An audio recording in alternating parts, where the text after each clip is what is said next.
وسلم وبارك على سيدنا محمد وعلى آله وصحبه. Ambil itu sekejap, ambil spray itu sekejap, semut. وعلى آله وصحبه في كل لمحة ونفس عدد ما وسعه علم الله.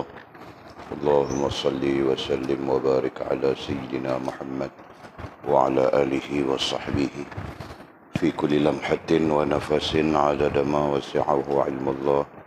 اللهم صل وسلم وبارك على سيدنا محمد وعلى آله وصحبه في كل لمحة ونفس عدد ما وسعه علم الله.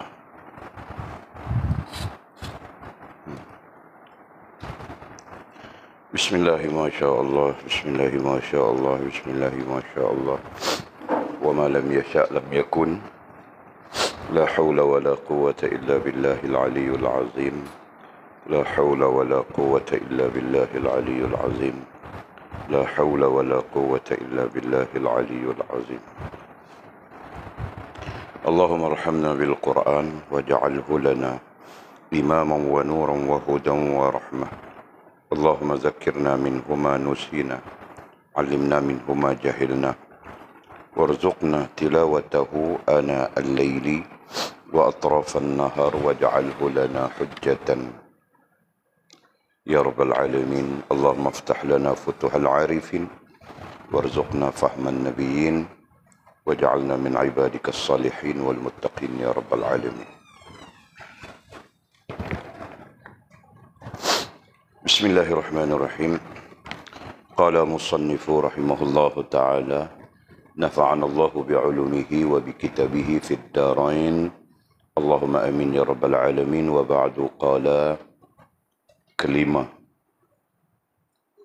Allah subhanahu wa ta'ala inginkan hambanya berhajat kepadanya supaya dia dapat membukakan pintu munajat untuk hambanya.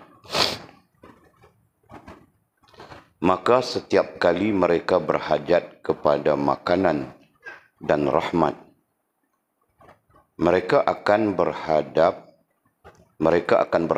kepada Allah subhanahu wa ta'ala. Dan jadilah mereka orang yang mulia lantaran munajat tersebut. Tetapi jika mereka tiada fakir dan susah, tiadalah mereka munajat dan meminta doa. Sesungguhnya munajat itu adalah semulia-mulia pekerjaan seorang hamba.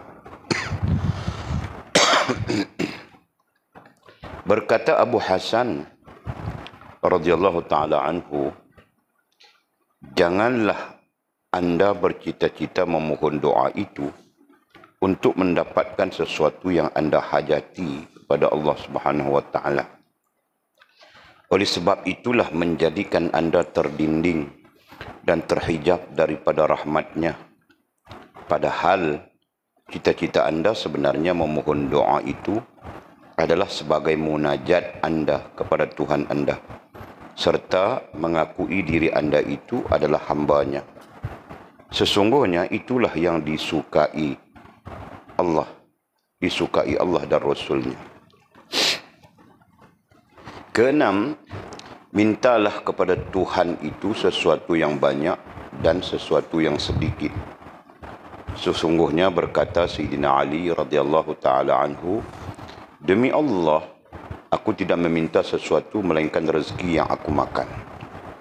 Ada sesetengah ulama berkata, sesungguhnya aku meminta Tuhan garam karena hendak makan roti di dalam sembahyang. Oleh itu, janganlah ada yang menegah anda daripada meminta yang sedikit kepada Allah subhanahu wa ta'ala, kerana jika yang sedikit itu tidak ada, tidak anda minta, bagaimana yang banyak itu dapat disegerakan. Ketujuh, ketahuilah bahawa tuntutan berusaha untuk mendapatkan rezeki itu tidak sama sekali menghilangkan maqam tawakal. Sebagaimana sabda Rasulullah sallallahu alaihi wasallam, "Lau tawakkaltum 'ala Allahi haqqa tawakkulihi la razaqakum kama yarzuqu at-tayr taghdu khimasa wa taruhu bitana."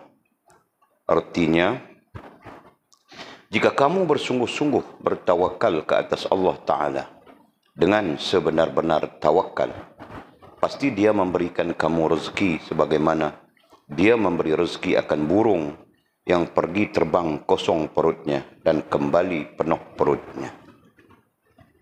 Hadis tersebut menjelaskan bahawa tidak boleh meninggalkan usaha, bahkan disuruh berusaha, kerana ia banyak mempunyai faedah. Antaranya, Allah Subhanahu wa Ta'ala tahu bahawa hambanya lemah dan kurang bertawakal kepadanya, kerana kurang percaya akan bahagian masing-masing.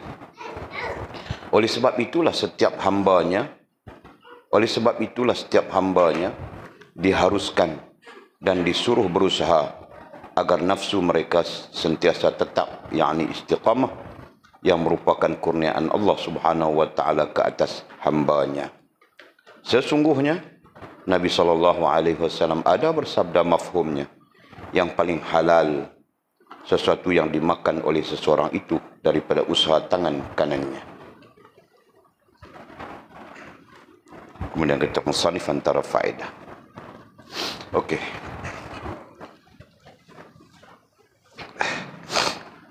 Walid pun kurang sihat ni. Mau sesama saja. Okey, kita meneruskan perbincangan kita daripada kitab Tanwirul Qulub Ibn Athaillah Iskandari ini berkaitan dengan pengurusan rezeki. Pengurusan rezeki secara rohaniah, itu lah. Pengurusan rezeki secara rohaniah. Ini tidaklah menafikan rezeki itu pengurusannya secara jasmaniah, kita tidak menafikan. Hal jasmaniah, nah itu berlaku secara jasmaniah. Kau kenapa milih? Ha? Sakit mata? Dosa mata banyak itu. Sebab itu dia bilang kurangkan tengok-tengok orang perempuan ini, jangan tengok-tengok dia. Ha? Okey. Tadi sudah disebutkan tidaklah menafikan, tidaklah para ulama kita, para ahli ilmu kita menafikan pengurusan rezeki secara jasmaniah. Maksudnya, ya memang kita menguruskan rezeki secara jasmaniah juga kan, Jod. Tetapi ada satu sisi penting rupa-rupanya pengurusan rezeki secara rohaniah. Jadi pada dasarnya hubungan kita dengan Allah Subhanahu wa Ta'ala itu nantinya menjadikan pengurusan rezeki kita itu betul. Itu antara lain untuk kita kita menjelaskan tentang ini, ya. Jadi kalau dihalusi, ini bukan tentang teknikal, bukan tentang teknikal kena begitu kena begini, bukan, tapi tentang hubungan dengan Allah Subhanahu wa Ta'ala, itu induknya. Jadi tentang teknikal itu adalah jasmaniah kita, bagaimana kita menguruskan itu jasmaniah kita kan. Tetapi tentang yang kita bercakap ini tentang rohaniah kita. Jadi bukan tentang teknikalnya, tetapi tentang hubungan dengan Allah Subhanahu wa Ta'ala. Okey. Jadi apabila kita menyebut hubungan, malam ni kita sambung apa? Yang kelima itu kan. Jadi musannif kitab kita membincangkan dengan kita ataupun mengajar kita, mendidik kita, membimbing kita dengan persoalan, dengan hipotesis, ya. Kenapa Allah Subhanahu wa Ta'ala menjadikan seperti kepayahan, Allah menjadikan kepayahan, kesusahan dalam kehidupan kita. Apakah Allah Subhanahu wa Ta'ala tidak boleh dalam soal rezeki mendatangkan kepada kita kemewahan begitu begini sehingga kita menjadi senang, mewah dan tidak perlu tidak perlu bersusah payah Apakah Allah tidak boleh melakukan begitu? Jawapannya boleh. Tetapi ada sebabnya kenapa Allah Subhanahu wa taala kenapa Allah Subhanahu wa taala menjadikan kehidupan ini sebagai kepayahan dan kesusahan. Ada sebabnya. Jadi kita sedang membincangkan itu.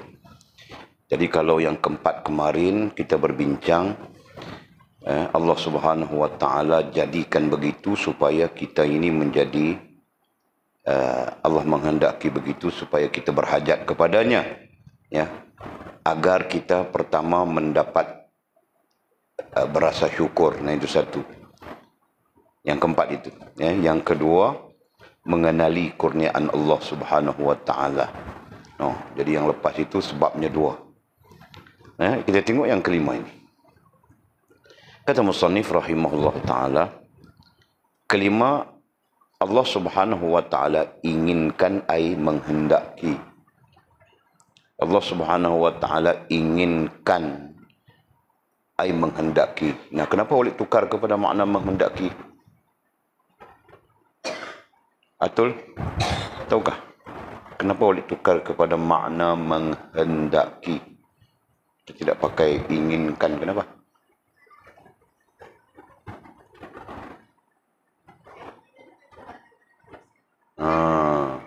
Sebab inginkan itu sifatnya bagi makhluk, ya.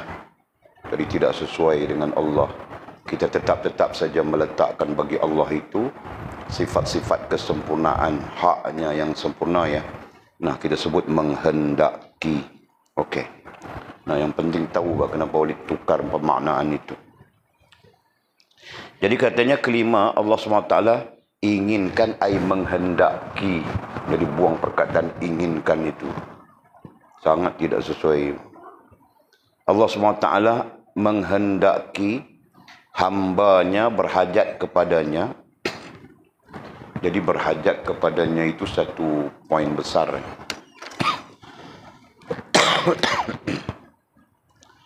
Menghendaki hambanya berhajat kepadanya, itu poin besar daripada semua poin. Jadi Allah mahu hamba ini bergantung kepadanya, berhajat kepadanya. Okey. Dan untuk apa? Supaya dia ai Allah Subhanahu wa taala. Apabila hamba bergantung hajat kepadanya, supaya dia ai Allah Subhanahu wa taala, perkataan dapat ditinggalkannya. Nah, dapat itu berarti boleh. Jadi Allah SWT ada keadaan boleh, ada keadaan tidak boleh. Apakah itu maknanya? Tidak betul, kan? Nah, jadi boleh itu dibatalkan. Supaya dia, ai Allah Subhanahu wa taala, membukakan pintu munajat. Supaya dia, ai Allah Subhanahu wa taala, membukakan pintu munajat untuk hambanya. Okey. Jadi poin yang kelima ini simple saja. Allah menghendaki kita berhajat kepadanya, bergantung dengan. Supaya apa? Supaya dia dapat membuka pintu munajat kepada kita. Dapat itu kita hazafkan, dia membuka pintu munajat. Nah, pintu munajat itu apa, ya? Nanti ada pertanyaan di sana. Pintu munajat itu apa? Nah, para ulama mengatakan pintu munajat itu adalah pintu yang menghubungkan kita dengan Allah Subhanahu wa taala. Yang lain mengatakan pintu munajat itu adalah rasa kehambaan yang sempurna. Jadi boleh cenderung kepada makna kedua. Pintu munajat itu adalah rasa kehambaan yang sempurna. Itulah pintu munajat. Kenapa? Kerana hamba yang sempurna itu adalah hamba yang sentiasa bergantung kepada Allah Subhanahu wa taala, dan tanda kebergantungannya dengan Allah adalah, ya, dilihat daripada beberapa sisi. Salah satunya adalah munajat. Ya kan? Itu tanda kehambaan. Salah satunya adalah munajat. Dia berdoa, dia memohon, dia merayu, dia meminta kepada Allah SWT. Itu adalah tanda kehambaan ataupun disebutkan dengan ubudiyah. Okey? Okey. Jadi poin yang kelima ini satu saja, mudah saja. Ya.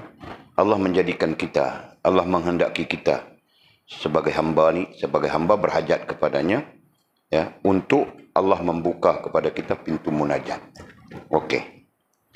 Maka setiap kali mereka hamba berhajat kepada makanan dan rahmat, setiap kali kita berhajat kepada makanan ataupun lebih besar, lebih luas daripada makanan itu disebut rahmat di situ, ya, mereka akan berhadap kepada Allah. Dan manusia, hamba akan berhadap kepada Allah SWT. Nah, itu apa ya kita sebut kadang-kadang menjadi bahagian daripada keadaan kita. Susah, kita akan cari Allah Subhanahu Wa Taala. Ketika kita menghadapi kesusahan, kita pun menghadap Allah, mencari Allah Subhanahu Wa Taala, berdoa kepada Allah. Kadang-kadang hal itu menjadi macam tabiat saja. Okey. Oleh sebab itulah maka setiap kali mereka berhajat kepada makanan dan rahmat, mereka akan berhadap kepada Allah SWT. Nah, kita akan menghadap Allah SWT. Berhadap, ai menghadap. Mereka akan berhadap, ai menghadap kepada Allah SWT. Dan jadilah mereka orang yang mulia. Kerana itulah, karena mereka kembali menghadap Allah Subhanahu Wa Taala itu menjadikan mereka orang yang mulia. Kenapa mulia? Lantaran munajat tersebut. Jadi mulia sebab munajat. Jadi hamba itu dimuliakan oleh Allah Subhanahu Wa Taala sebab munajatnya. Yang kita sebutkan tadi. Okey, maknanya kita sebutkan tadi. Jadi setiap kali hamba ini berhajat kepada Allah, makanankah, rezekikah, rahmatkah, ya, ataupun dalam istilah jasmaniahnya, kita menghadapi kepayahan, kesukaran. Nah, ketika itu kita pun kembali menghadap Allah Subhanahu Wa Taala. Nah, perbuatan menghadap Allah Subhanahu Wa Taala itu dipanggil munajat. Ya. Perbuatan ataupun keadaan kembali menghadap Allah Subhanahu Wa Taala itu dipanggil munajat. Dan munajat itulah yang membawa kemuliaan kepada hamba Allah Subhanahu Wa Taala. Tetapi jika mereka tiada fakir, ini tetapi berarti lawan yang kita cakapkan tadi. Tetapi jika mereka tiada fakir, berarti tiada susah, tiada fakir. Dia disebut fakir di sini artinya apa ya? Fakir itu artinya tidak memiliki apapun. Itu maknanya. Ya. Tetapi jika mereka tiada fakir, berarti mereka kaya. Mereka senang gitu kan. Dan tiada susah. Ini daripada perkataan tiada tadi ya. Nah, kalau kita ini tidak ada kepayahan apa-apa, tidak ada kesusahan apa-apa, tiadalah mereka munajat dan meminta doa. Kita pun tidak akan munajat kepada Allah. Ya kan? Atau dalam arti kata yang lain, kurang munajat kepada Allah SWT. Atau hampir-hampir tidak munajat kepada Allah SWT. Nah, oleh kerana itu, Allah menjadikan ya, kesusahan, kepayahan dalam hidup ini, ya kan, supaya kita bermunajat kepadanya. Faham. Jadi, munajat itu juga menyebabkan kita dimuliakan oleh Allah Subhanahu Wa Taala. Kenapa? Karena sesungguhnya hamba ini, jika dia senang, jika dia tidak susah, jika dia tidak fakir, dia tidak akan munajat kepada Allah dan tidak memohon doa, tidak meminta doa. Ada dua hal di situ ya. Satu munajat, yang kedua minta doa. Jangan kita faham minta doa itu adalah munajat. Minta doa, berdoa itu satu hal, munajat itu satu hal. Ya, kadang-kadang kita terjemahkan munajat itu berdoa, berdoa itu munajat. Bukan. Munajat adalah rasa dan perasaanmu yang terikat, tertambat teguh dengan Allah Subhanahu Wa Taala. Ya. Dan menyebabkan timbul rasa mau meminta kepadanya. Nah, meminta kepadanya itu doa, ya. Ketika aku bilang, ya Allah, limpahkanlah kepadaku rahmat, keampunan dan sebagainya, itu doa. Ya. Nah, adapun munajat itu adalah rasa dan perasaan kita yang terikat teguh dengan Allah, tertambat teguh dengan Allah SWT. Dalam hal mengharapkan, ya, dalam hal pergantungan, itu yang kita sebutkan di awal, musannif sebutkan di awal, berhajat, itu istilahnya itu. Okey. Jadi katanya hamba ini jika senang dia, jika tidak ada kepayahan dia, jika tidak ada kesusahan dia, nah dia pun tidak munajat, berarti tidak ada hubungan, hatinya tidak terhubung dengan Allah Subhanahu wa taala, ya. Dan apalagi mau meminta doa. Begitu kan? Sesungguhnya munajat itu, kata musannif, adalah semulia-mulia pekerjaan, ya. Sesungguhnya munajat itu, perkataannya munajat, ya, terang-terang, adalah semulia-mulia pekerjaan, ay amalan. Pekerjaan ay amalan seorang hamba. Ya, yang namanya hamba, munajat itu adalah perkara yang mulia. Ya, kemudian mendoa itu adalah tandanya kehambaan. Ya, boleh faham tak? Ya. Munajat itu adalah semulia-mulia pekerjaan, ay semulia-mulia amalan. Ya, rasa dan perasaan kita mengharap kepada Allah, rasa dan perasaan kita terhubung dengan Allah, itu kan, terikat dengan Allah, kemudian melahirkan berdoa, melahirkan permohonan doa, meminta doa. Itulah dikatakan bahawa semulia-mulia amalan seorang hamba. Jadi kalau kita faham dari sudut kerohanian, mendoa itu adalah tanda kehambaan. Tapi mendoa itu semua orang berdoa, penyamun pun berdoa juga kan. Apakah itu tanda kehambaan? Dia mau curi itik kita, dia pun jampi juga, potong pagar kita, itu ini itu begini, dia pun jampi, kita tidak tahu banyak mana dia punya jampi itu kan. Nah, apakah itu tanda kehambaan juga? Faham tak? Nah, jadi itu perbuatan ataupun disebut sebagai tanda, ya. Dasarnya, asas kepada kehambaan itu adalah munajat. Ya, jelas ya? Faham tak betul? Itu. Okey, terus. Mau bersin saja ni. Berkata Abu Hasan, Imam Abu Hasan Al-Basri radhiyallahu taala anhu. Ada juga pendapat mengatakan di sini adalah Imam Abu Hasan Asy-Syadzili. Jadi kita ini nasihat saja, ya. Sama ada Abu Hasan Asy-Syadzili, seorang ulama besar, ya, seorang alim besar, seorang sufi besar, seorang orang kerohanian yang besar, ataupun Hasan Basri. Nah, itu lebih-lebih lagi kerana beliau adalah tabi'in, orang yang hampir dengan sahabat Nabi, ya, radhiyallahu anhum ajma'in. Jadi kita tidak pasti Abu Hasan Syadzili atau Hasan Al-Basri, ya. Mudah-mudahan Allah SWT merahmati mereka.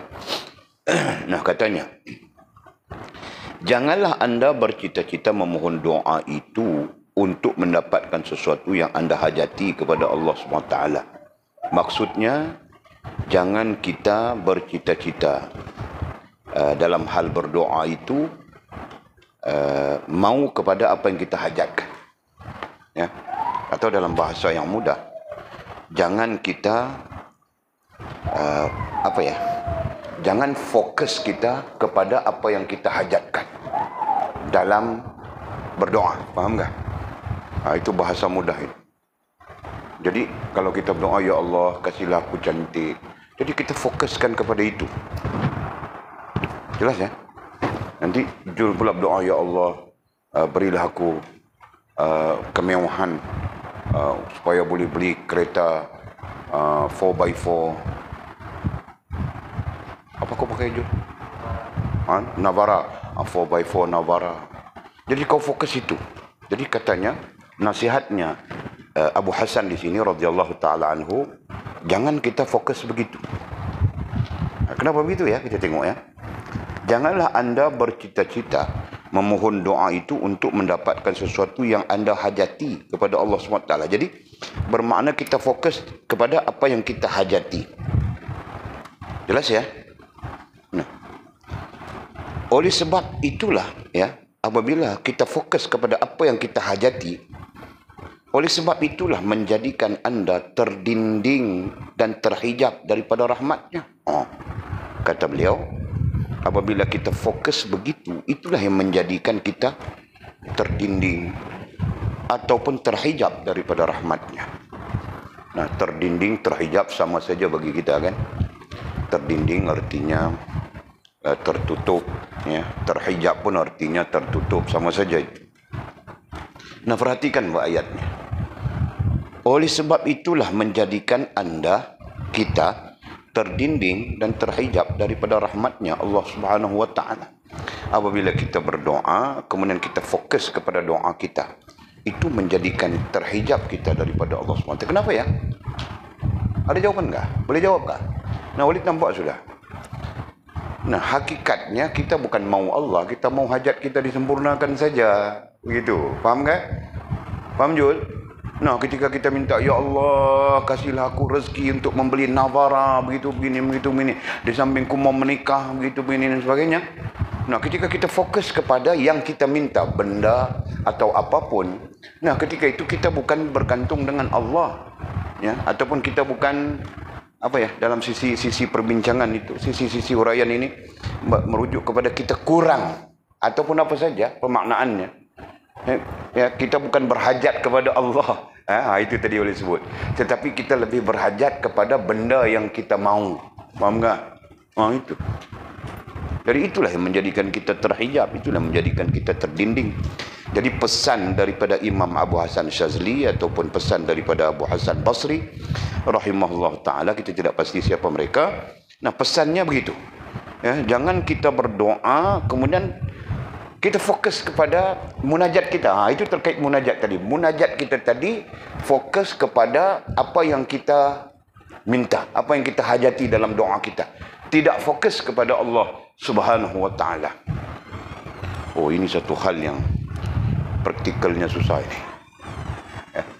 Ya, kita perlu kepada pemahaman dan perlu kepada membezakan. Masya Allah, tabarakallah. Ulang lagi sekali ya supaya kita terang ya. Janganlah anda bercita-cita memohon doa itu, bercita-cita dalam, itu baru betul ya. Ayat itu yang menyebabkan kita jadi keliru. Janganlah anda bercita-cita dalam memohon doa itu untuk mendapatkan sesuatu yang anda hajati. Berarti kita fokus kepada apa yang kita hajati. Kan? Itu.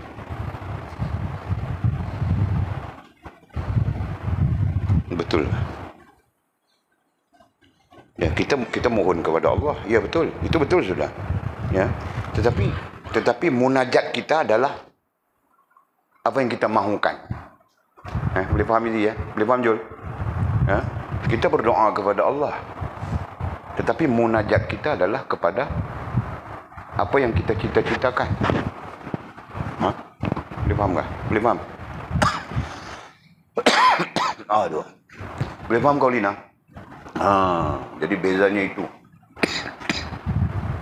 Jadi nantinya apa? Nantinya terjadi ya, doa. Kau punya doa, kita punya doa. Ya, doa yes kepada Allah. Betul kan? Doa yes kepada Allah. Tapi munajat kita. Ini langsung tidak langsung kita belajar makna munajat. Jadi munajat kita adalah kepada munajat kita kepada benda yang kita mahu. Benda atau perkara ya.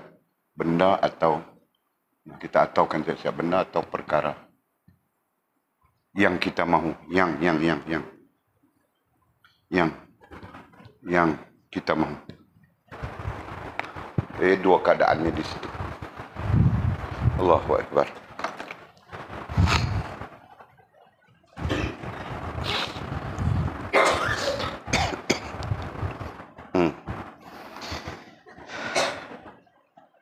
least kurang-kurangnya kita dapat membezakan antara munajat dengan doa.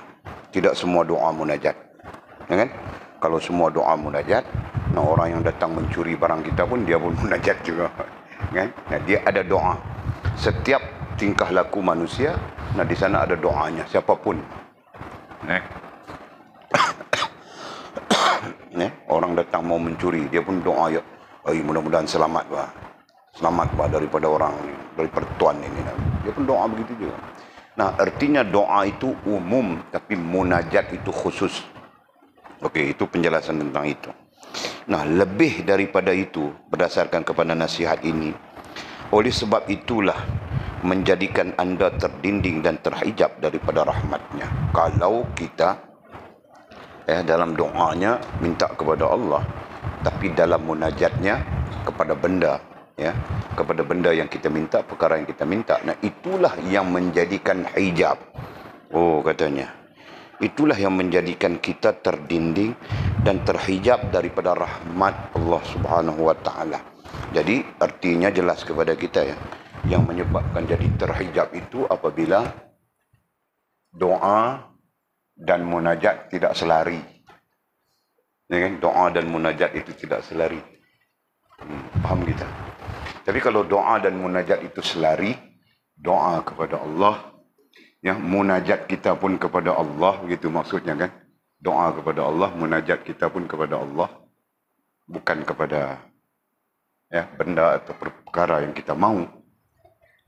Nah, itulah yang membuka kita kepada rahmat Allah Subhanahu wa taala. Ini hal-hal sulit, ya.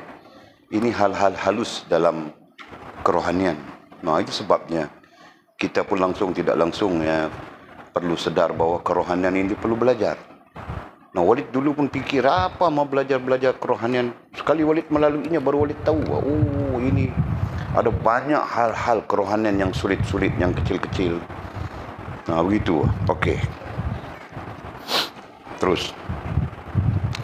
Padahal katanya, cita-cita anda sebenarnya memohon doa itu, perhatikan, ini penjelasannya. Padahal cita-cita anda sebenarnya memohon doa itu adalah sebagai munajat anda kepada Tuhan anda. Kan? Padahal sepatutnya, cita-cita anda sebenarnya, sepatutnya kita berdoa itu adalah sebagai munajat. Kita berdoa adalah sebagai munajat kita kepada Tuhan kita. Kan? Nah, artinya berdoa itu sebagai munajat. Berarti itu yang kita sebutkan tadi. Doa kita kepada Allah, munajat kita pun kepada Allah Subhanahu wa taala. Itu sepatutnya. Jadi jelas disebut di situ. Padahal cita-cita anda sebenarnya memohon doa. Memohon doa itu adalah sebagai munajat anda kepada Tuhan anda. Sebagai munajat kita kepada Allah. Doa minta kepada Allah, munajat kita pun kepada Allah Subhanahu wa taala. Itu sebenarnya. Jangan doa lain, munajat lain. Jelas. Tadi kalau kita bincang tadi, yang jadinya hijab, yang jadinya terdinding itu daripada rahmat Allah itu adalah kerana doa lain, doa kepada Allah, munajatnya kepada benda dan perkara yang dia mahukan. Sedangkan sepatutnya ketika kita memohon doa, ya, dan adalah sebagai munajat kepada Tuhan, berarti dalam masa yang sama munajat kita kepada Allah Subhanahu wa taala. Doa minta kepada Allah, munajat kepada Allah, itu yang betul. Okey. Apa lagi? Serta mengaku diri anda itu adalah hambanya. Serta di antara doa dan munajat itu mengakui diri kita sebagai hambanya, hamba Allah Subhanahu wa taala. Jadi di antara doa dan munajat itu. Tadi munajat kita maknakan apa, ya? Munajat tadi kita maknakan apa, Mizi? Rasa kehambaan yang sempurna itu kan. Nah, kita ringkaskan. rasa kehambaan yang sempurna. Okey? Jadi rasa kehambaan yang sempurna ini, itu munajat kita. Ketika rasa kehambaan yang sempurna ini nantinya membangunkan sifat berdoa kepada Allah Subhanahu Wa Taala itu. Ya kan? Nah, jika kita lazim berdoa, itu doa kita sebut sudah tadi ya, doa penyamun pun berdoa. Itu kita sebut berulang. Ya, wali sebutkan itu berulang-ulang supaya kita melihat sisi doa adalah sisi semua orang. Tapi sisi munajat ini adalah sisi khas.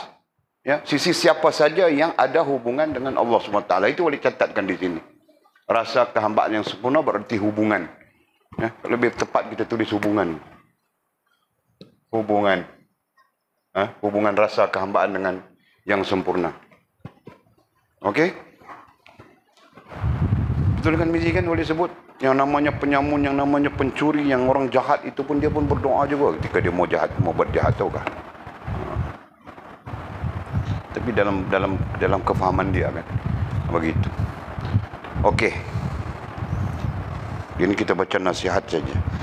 Walid ulang ya, padahal cita-cita anda sebenarnya memohon doa itu, cita-cita kita ketika berdoa itu adalah sebagai munajat kepada Tuhan, sebagai hubungan kita, itu dia ya, sebagai hubungan dengan Tuhan Allah SWT, serta mengaku diri anda itu adalah hambanya, serta kita mengaku kehambaan kita. Jadi itu yang kita sebut tadi, boleh sebut tadi itu, mengaku kehambaan itu di sini. Hubungan rasa kehambaan yang sempurna dia ada di dalam munajat itu. Nah, ketika munajat itu berarti langsung tidak langsung kita menyatakan hubungan kehambaan kita dengan Allah Subhanahu Wa Taala. Ya, nah itu. Kemudian daripada hubungan kehambaan itu keluarlah satu sifat, satu perbuatan namanya doa. Itu baru betul.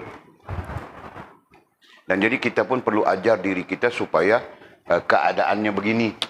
Ya, jangan tiba-tiba doa padahal munajat tidak ada. Ya kan? Itu secara rohaniah ya, faham secara rohaniah.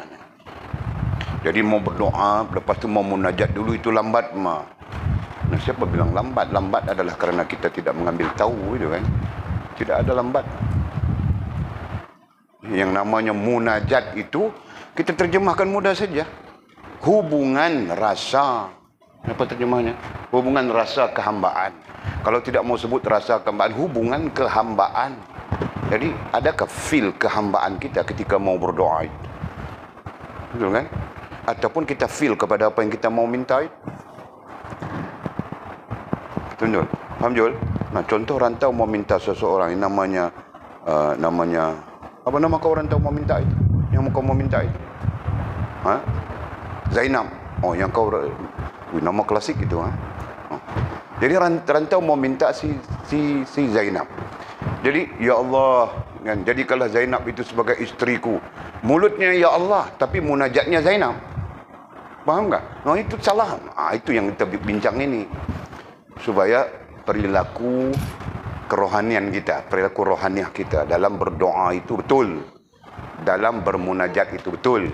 Walaupun dalam keadaan-keadaan lain kita jarang bercakap tentang berdoa dan munajat. Bahkan kita mengatakan doa itu adalah munajat. Munajat itu adalah doa, betul? Ya, dalam keadaan-keadaan biasa kan. Ini ilmu. Ini dalam keadaan ilmu ya. Nah, dia menjelaskan kepada kita langsung tidak langsung doa itu lain, munajat itu lain. Jelas ya. Perhatikan itu. Jadi ilmunya di sana. Jangan kita samakan. Kalau kita samakan berarti penyamun pun doa, penyamun pun munajat. Semua orang doa, semua orang munajat. Nah, ini salah. Ya, ini salah. Sebab apa? Sebab munajat itu adalah kemuliaannya seorang hamba Allah Subhanahu Wa Taala. Kita sebut sudah tadi di atas. Ya. Nah, jadi sampai-sampai dikatakan antara kemuliaan hamba, seorang hamba itu adalah munajat kepada Allah, berdoa kepada Allah, itu sifatnya. Okey.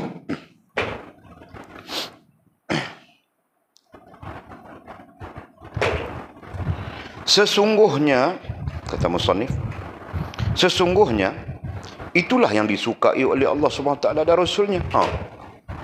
Itulah, apa itulah? Munajat dan doa. Oleh itu susun itu boleh kan? Munajat di atas, berdoa di bawah. Sepatutnya begitu susunannya. Nah, malah sudah bangun 2 kali 3 kali letih. Sesungguhnya itulah adalah fakta di situ yang perlu kepada fakta isim isyarah. Itulah, apa itulah? Munajat dan doa. Betul, munajat dan doa. Itulah ai munajat dan doa. Itulah yang disukai. Sesungguhnya itulah ai munajat dan doa yang disukai Allah SWT dan Rasul. Allah suka, Allah dan Rasul suka. Allah menyukai orang yang ada munajat dan ada doa. Nah, kita kalau Allah menyukai itu sebagai apa ya? Sebagai satu permulaan untuk sampai kepada kesempurnaan, benar kan? Kalau Allah lihat kita pun tidak suka, tidak menyukai kita, mau cerita sempurna macam mana, betul kan Jul?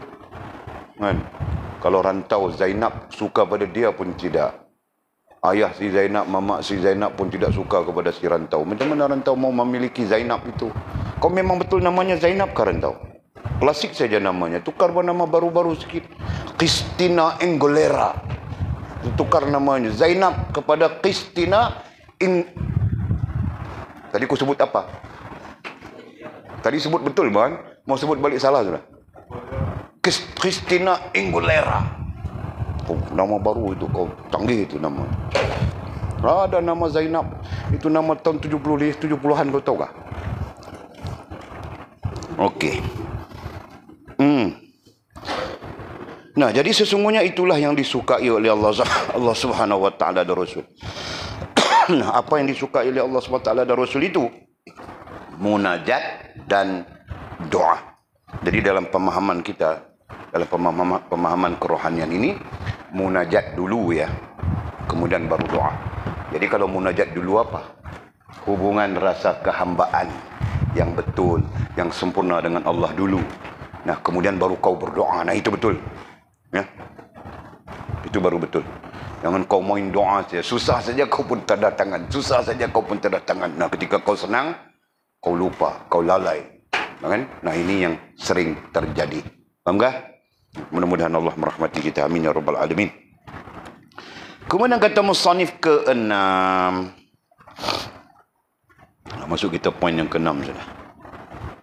Katanya, mintalah kepada Tuhan itu sesuatu yang banyak dan sesuatu yang sedikit. Nah, mintalah. Nah, itulah yang kita sebut doa tadi. Nah, ini berarti perbuatan jasmania sudah. Mintalah. Ya. Jadi, mintalah itu sama ada dengan suaranya, sama ada kita dengan apa ya? Dengan hati kita maupun dengan lidah kita, begitu kan? Mintalah kepada Tuhan itu sesuatu yang banyak dan sesuatu yang sedikit. Maksudnya kau mintalah kepada Allah, banyakkah, sikitkah kau mintalah. Itu maksudnya. Kan? Nah, tidak salah ketika itu kita mau minta kaya. Ya Allah, berilah kepadaku kekayaan. Tidak salah. Kan? Nah, dalam masa yang sama ada juga orang yang pernah kaya di kalangan sahabat minta, ya Allah, jadikanlah aku hamba yang miskin. Ada juga. Kenapa begitu ya? Nah, jadi perbincangan ilmiahnya, ada orang yang memerlukan kekayaan dan ada orang yang kekayaan itu membaguskan hubungannya dengan Allah, dan ada orang yang kesusahan itu yang membaguskan hubungannya dengan Allah. Faham tak? Nah, kita tidak tahu itu. Takut-takut Allah kasih walid kaya. Nah, walid pun pelan-pelan lari saja. Isu pagi kamu orang tengok tiada sudah. Kan? Ada di pondok laki-laki kah tiada? Ada di sana kah tiada? Ada. Nah, walid sedang ada di atas kapal di Switzerland. Begitu baru duduk di atas kapal. Nggak boleh jadi kan? Kaya, gitu Jul kan? Tapi syukur Allah Ta'ala jadikan kita susah. Kita sederhana saja. Kita miskin saja. Boderian kita 3-4 biji, kita kongsi berapa orang kita makan. Nah, berarti kita sederhana kan? InsyaAllah.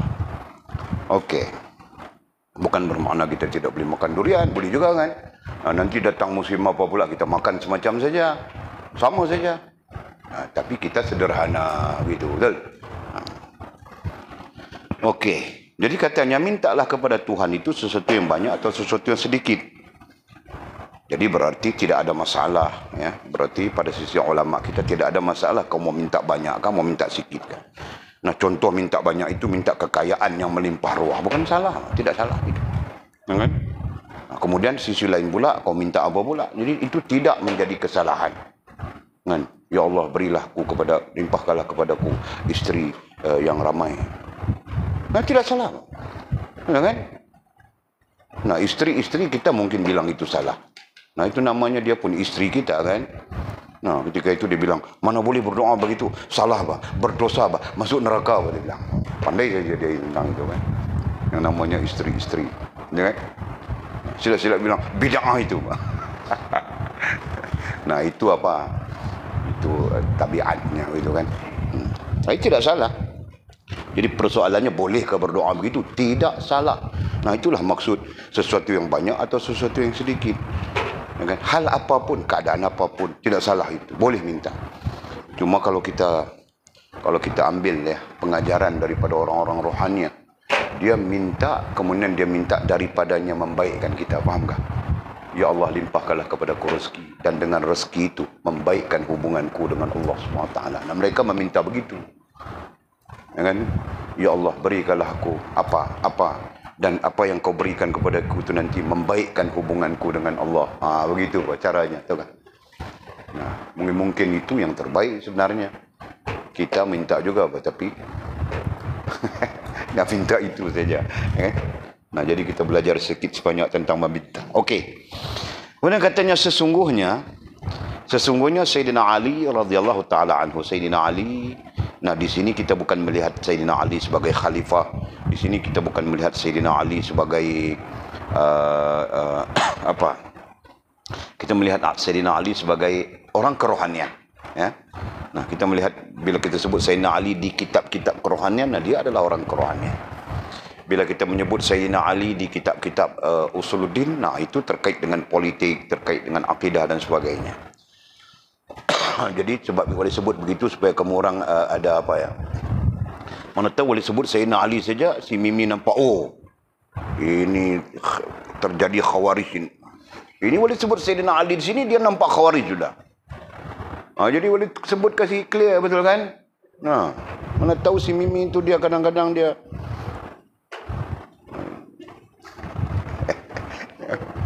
jadi kau jangan begitu Mimi ya. Okey. Jadi sesungguhnya berkata Sayyidina Ali radhiyallahu taala anhu, demi Allah, aku tidak meminta sesuatu melainkan rezeki yang aku makan.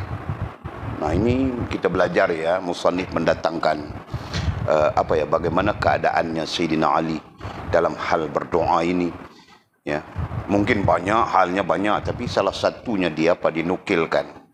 Jadi katanya kata Sayyidina Ali, demi Allah, aku tidak meminta sesuatu melainkan rezeki yang aku makan.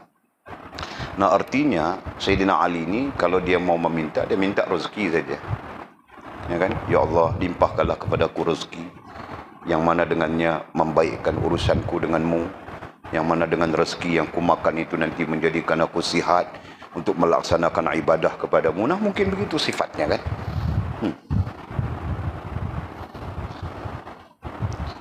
Nah, itu perkataan, itu doa, itu permintaannya.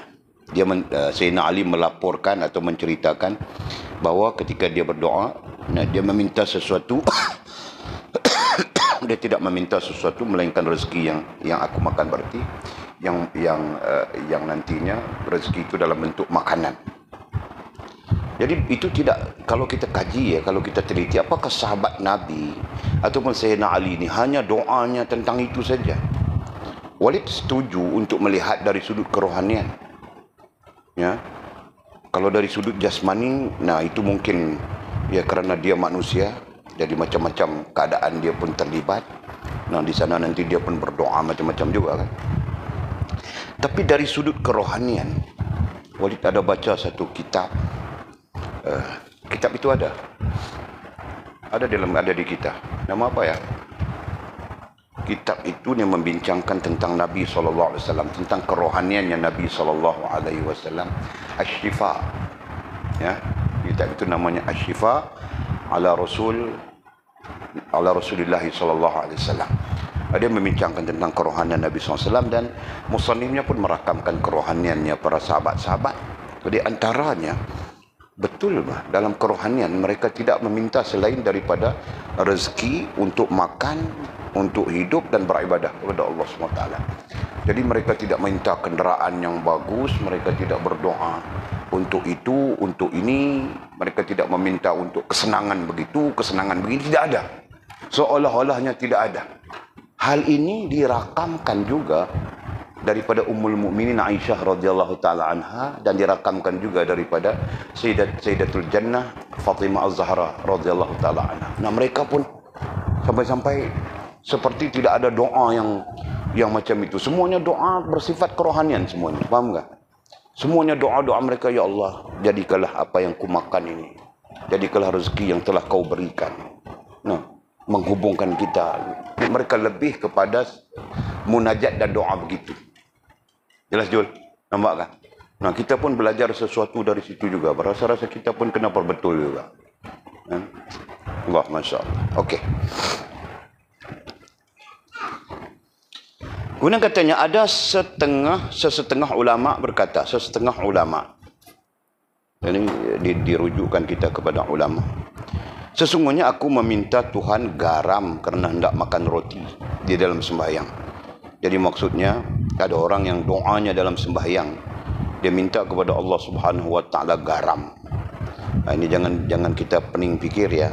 Zaman itu mungkin payah garam, tahu tak? Ya, bukan zaman kita sekarang. Pada zaman itu garamnya susah mungkin. Karena orang-orang yang berada di dataran, garamnya bukan datang dari laut. Nah, kalau garamnya datang dari laut pun pada ketika itu susah kan? Orang yang berada di dataran yang jauh daripada laut.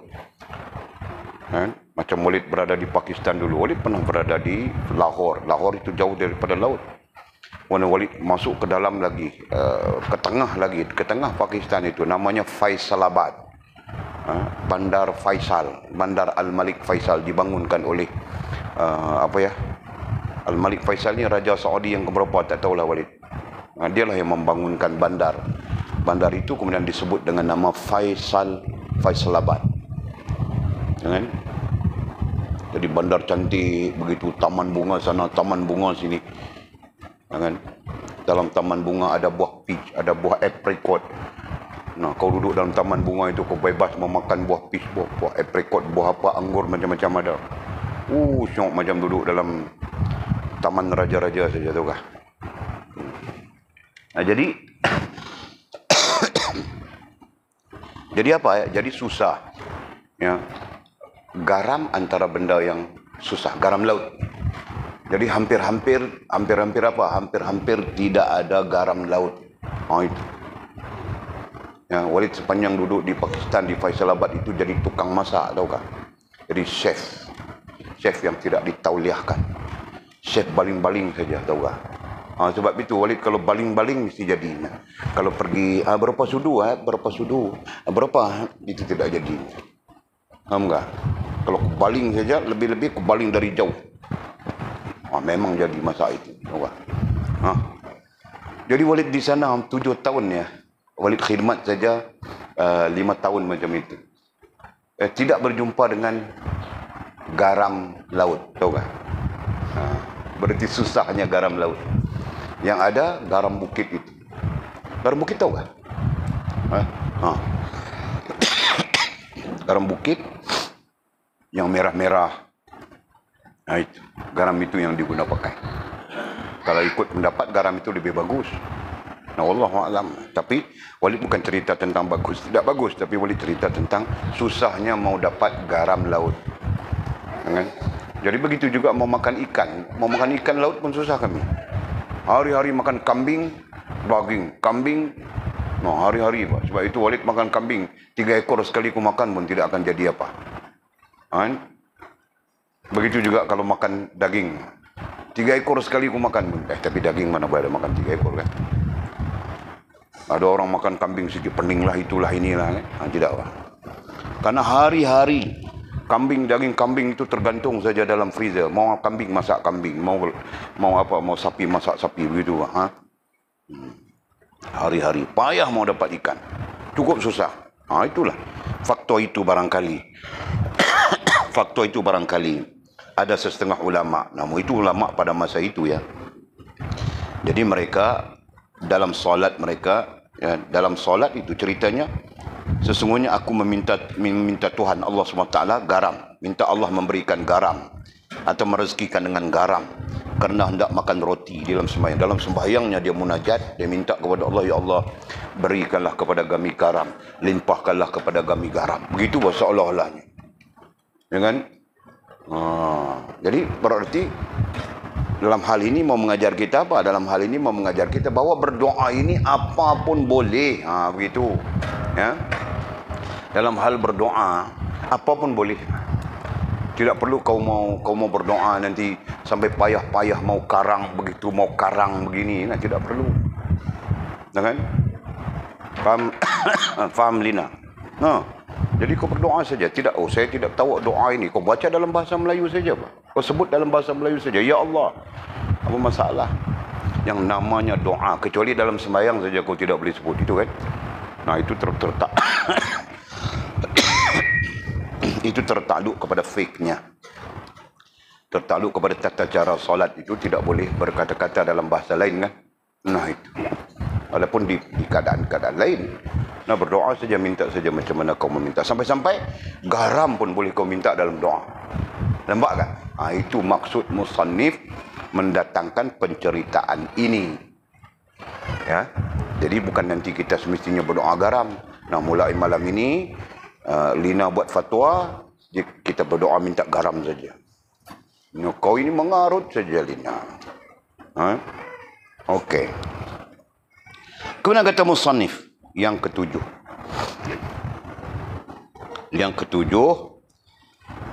Kata musannif, ketahuilah bahawa tuntutan berusaha.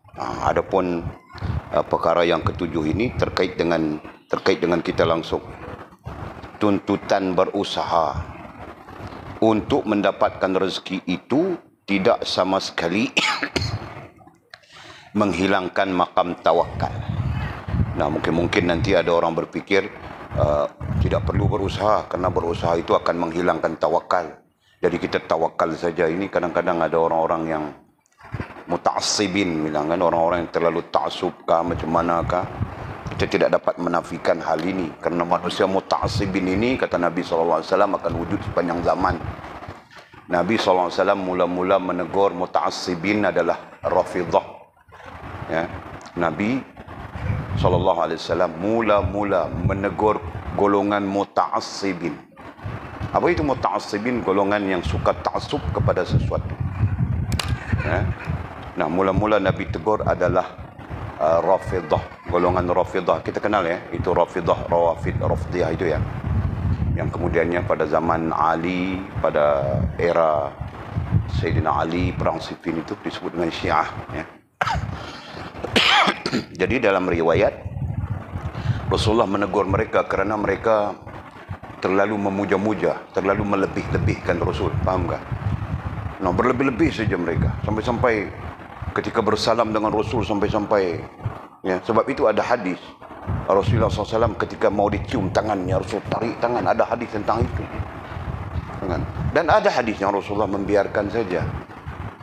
Ada hadis yang Rasulullah SAW ketika mau dipeluk, Rasulullah SAW lari, tidak mau dipeluk. Dan ada hadis yang menunjukkan Rasulullah SAW senang saja dipeluk oleh para sahabat dan sebagainya. Jadi golongan-golongan muta'assibin ini begitu, pada ketika itu mereka berlebih-lebih dengan Nabi SAW. Sebab itu ada banyak juga hadis ya. Kalau tidak salah Walid ada 7 atau 8 riwayat hadis berkaitan dengan Nabi mengatakan, aku bukan Tuhan yang kalian mau puja-puja, gitu kan? Ada hadis tentang itu. Kan? Kerana mereka cenderung memuja Nabi. Mereka mengarang, penyair-penyair mereka didatangkan mengarang lagu-lagu memuja-muja Nabi SAW.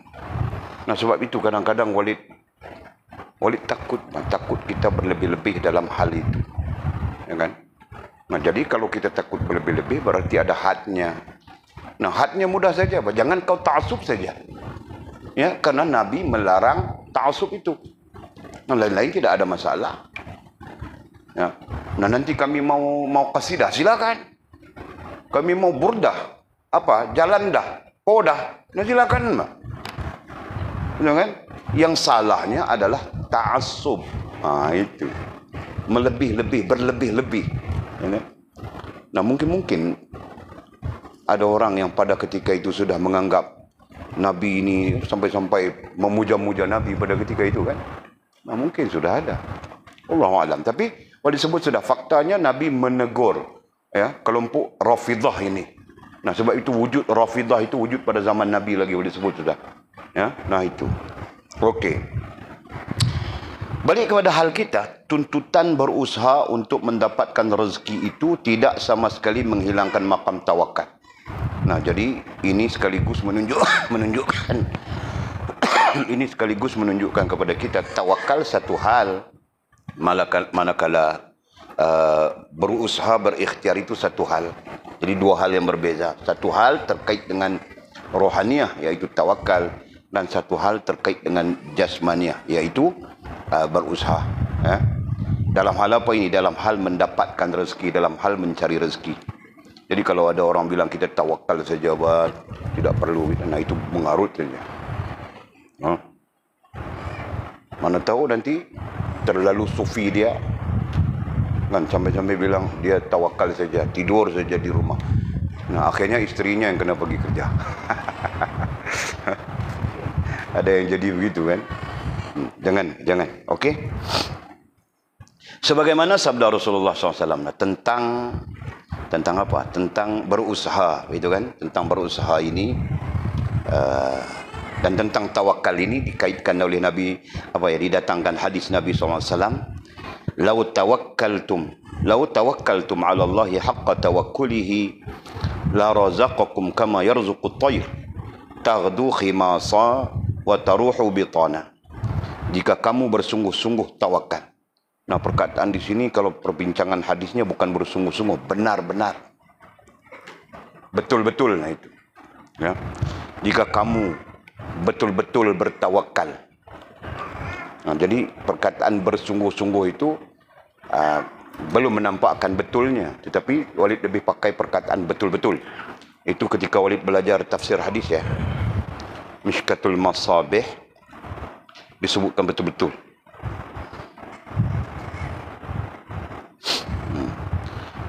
Jika kamu betul-betul bertawakal ke atas Allah Subhanahu wa taala, ke atas kepada.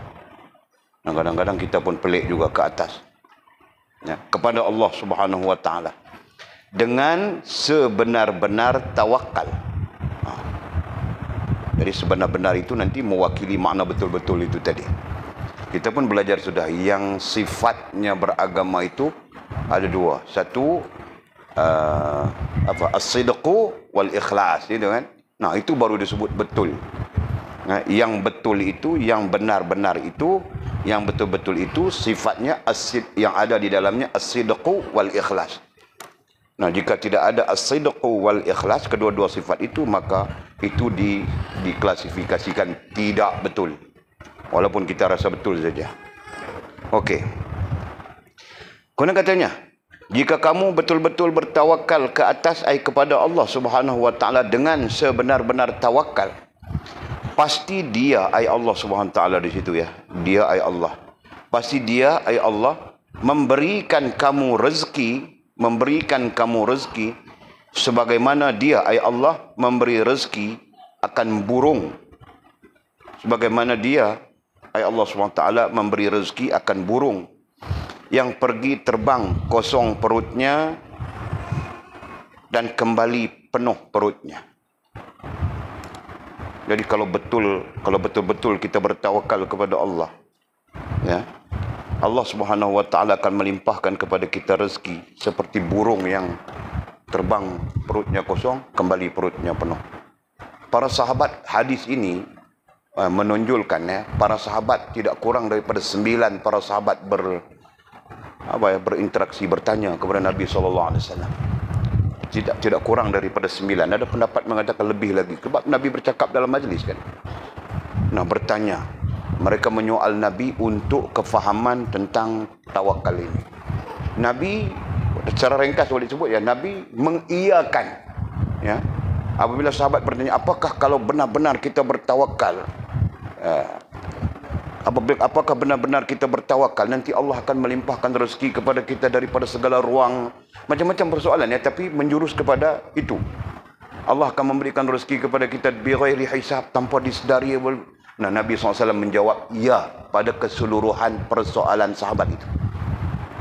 Nah, ini menggambarkan apa? Ini menggambarkan tawakal itu satu hal yang besar, satu hal yang besar. Nah, yang kedua, usaha. Nah, usaha itu sabit saja. Ya, para ulama mengatakan usaha itu sabit saja.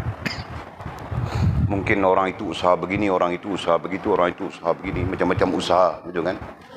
Nah, adapun usaha itu hanya sabit kepada tawakal. Jelas, Mizi? Ada pendapat lain menghujahkan bahawa sabit itu sebagai sebab Allah mau mendatangkan rezeki. Kalau datang rezeki tidak ada sebab, 3 hari saja kita gila, Mizi. Betul kan? Nah, Mizi tidak ada sebab. Bangun-bangun tidur dalam poketnya 3,000. Besok bangun dalam poketnya 3,000 lagi. Betul kan? Nah, 3 hari kemudian Mizi pun, oh ya, aku ini wali apa ya? Nah, gila sudah. Faham tak? Nah, mula dia bertanya wali apa dia. Nah, kalau tanya wali jantan, ada di situ wali jantan. Itu saja, tahu kah? Okey, nah Allah SWT jadikan kita ya sebab untuk dilimpahkan kepada rezeki, untuk diberikan rezeki. Nah, terkait dengan hal yang kita bincangkan ini, jadi sebab kepada rezeki itu adalah usaha, ya kan? Nah, apa usaha kita? Nah, melalui sebab itulah Allah memberikan kepada kita rezeki. Jadi nanti kita akan mengatakan bahawa rezeki yang kita raih itu sebab, sebabnya adalah usaha kita. Tapi rezeki itu daripada Allah SWT. Faham tak? Nah, jadi terkait dengan hal ini, langsung tidak langsung, boleh sebutkan tadi ya, perbincangan sahabat dengan Nabi SAW. Tawakal itu satu hal yang berasingan. Allah boleh mendatangkan rezeki tanpa sebab. Nah, ini berarti tanpa sebab, berarti kalau kita kaitkan tadi, boleh mendatangkan rezeki tanpa usaha itu. Boleh. Kan? Bahkan itulah yang berlaku kepada orang-orang saleh, termasuk sahabat-sahabat Nabi radhiyallahu anhum ajma'in. Termasuklah ya orang-orang saleh yang diceritakan. Nah, termasuk ya sahabat-sahabat Nabi pun sama saja. Masya Allah, tabarakallah. Jadi barangkali sahabat-sahabat Nabi ini mengamalkan apa yang disebut oleh Nabi SAW. Tawakal mereka sangat-sangat benar, sangat-sangat betul. Ya, kemudian mereka bertindak, berusaha. Nah, sampai-sampai kadang-kadang usaha itu sikit saja, tapi rezekinya melimpah ruah, gitu kan? Okey, kemudian kata musannif, hadis tersebut bahawa tidak boleh meninggalkan usaha. Kita sambung bincang nanti ya. Allah a'lamu bishawabi atau kama qala. Allahu a'lam.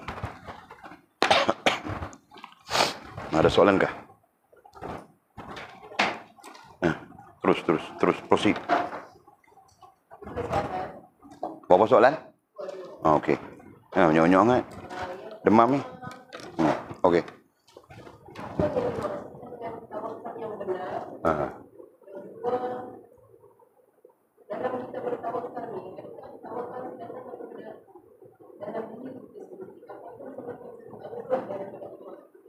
Okey, pertama sekali tawakal yang benar itu apa?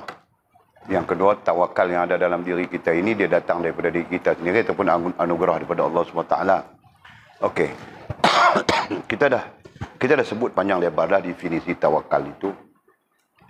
Sama ada berdasarkan kepada ayat Allah wa 'alallahi falyatawakkalul mu'minun ataupun berdasarkan kepada dalil-dalil lainlah. Cuma kesimpulannya kita sebut bahawa tawakal itu adalah menghubungkan rasa dan perasaan kita ataupun menghubungkan rohaniah kita. Ada yang lain mengatakan menghubungkan dan mengikat rohaniah kita dengan Allah Subhanahu wa taala. Ada yang menyebutkan begitu. Kemudian dalam huraian-huraian yang banyak mengatakan tawakal itu adalah bergantung harap, ya kan? Apa lagi ya? bergantung harap. Kebanyakannya menyebut bergantung harap lah, ya, kepada Allah Subhanahu Wa Taala sebagai pemilik segala-galanya. Jadi kita ini tidak ada apapun, maka kita bergantung kepada Allah SWT sebagai pemilik. Jadi kesimpulannya, tawakal itu disebutkan sebagai bergantung, berhubungan baik, bergantung dengan Allah SWT. Jadi rasa-rasa terjemahan macam tu kita boleh faham dah. Dengan satu. Kemudian, apakah tawakal itu anugerah Allah SWT ataupun dia daripada diri kita sendiri? Dia berlaku dua-dua. Hak daripada diri kita sendiri itu kita belajar untuk tawakal. Kalau kita tak belajar untuk tawakal, kita pun tak tahu tawakal itu apa, bahkan tak capai tawakal itu pun. Kan? Jadi belajar itu pada sisi kita.